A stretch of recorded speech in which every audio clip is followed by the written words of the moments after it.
Hey, this is Miss Cooper. We're on chapter 7 this week. This is your day 1 video, chapter 7. Chapter 7 is a continuation of our unit on the Industrial Revolution. Our main objective is that we're analyzing the emergence and the expansion of the Industrial Revolution. We're explaining the social, geographic, economic, and political implications that resulted from it. One major component that is important about this objective is the introduction of the concept of imperialism. And imperialism basically means to take some territory that's outside of your natural borders for economic gain, for the most part. That is the whole nature of the concept of imperialism. And when countries begin to do this, nationalist movements arise all over the globe. There are moves and pushes towards independence and being freed from these imperialistic endeavors. So we're going to look into Asia this week, and we're going to be dealing with a few different situations. And so I'm going to read and summarize your document that you'll be receiving today in your lesson. And you'll be writing notes, taking facts, paying attention, and analyzing this material. There will be a supplemental video that will support this information. So lesson 1 in this chapter deals with the Qin dynasty, and basically it talks about the causes of the decline. If you remember on last week, we were talking about a very huge empire, the Ottoman Empire, and how vast and expansive it was, but due to poor leadership, due to power struggles, due to the inability to maintain a government with just ideas of war and jihad, those things alone cannot substantiate or sustain a nation. So dynasties decline due to several reasons. So here's a dynasty in Asia, Japan specifically, that will kind of break down the reasons for the decline. That's what this visual graphic organizer is going to do. So I'm just going to read and summarize, and I'm going to make this video short. So basically there's corruption, okay, peasant unrest, and incompetence, all right? A lot of corruption, and whenever there's corruption in any country, whether it's the government or whether it's the government institutions, if it's systemic, all of those are reasons they're going to cause unrest within the people.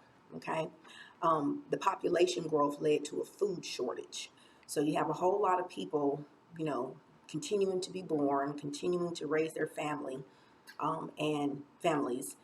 and the food supply seems to be becoming smaller and smaller. There's limited trade with the Europeans for the most part because Asia really did not want to do trade with the Western world. They would have preferred to remain isolated. That's the beginnings of their history. The Opium War, very, very, very significant situation.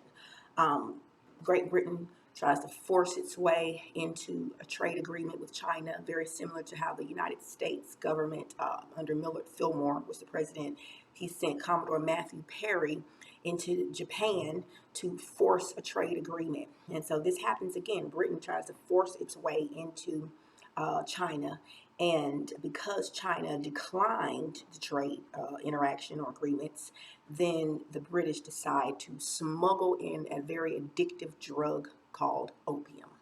Very, very important.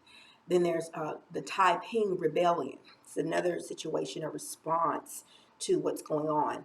Actually, two, the Taiping Rebellion and the Boxer Rebellion. Both of those situations were responses to the unrest during the Qin dynasty.